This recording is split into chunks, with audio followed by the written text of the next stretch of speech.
Beralih ke sorotan lainnya, Menteri Sosial Saifullah Yusuf mengunjungi korban ledakan yang masih dirawat di Rumah Sakit Islam Jakarta Cempaka Putih.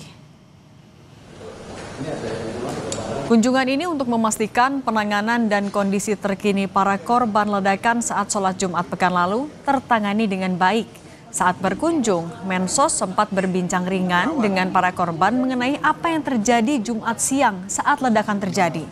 Gus Ipul memastikan pemerintah akan menanggung seluruh biaya perawatan dan pemulihan korban.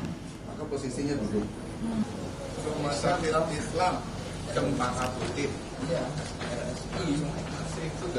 Membaik, di sini ada 13, 2 masih di ICU, yang sisanya 11 di pavilion di kamar perawatan.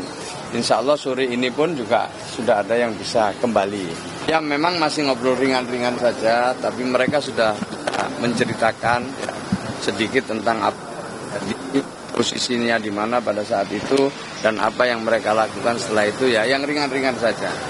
Apa yang paling diperlukan sekarang?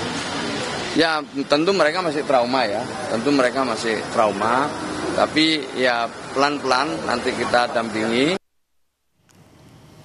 Di Rumah Sakit Islam Jakarta, 13 korban masih dirawat. 2 diantaranya di ruang ICU. 1 korban rencananya diperbolehkan pulang sore ini. Semua pasien sudah membaik kondisinya. Area-area vital itu seperti jantung, paru, itu terlindungi. Di ruangan ICU ada 1 orang, di ruangan HCU 1 orang, dan yang dilakukan perawatan inap yang tadi dikunjungi oleh Bapak Mensos dan Ibu KPAI itu ada 11 anak. Dan alhamdulillah dikabarkan bahwa nanti sore sudah bisa pulang 1. Secara umum kondisinya semuanya membaik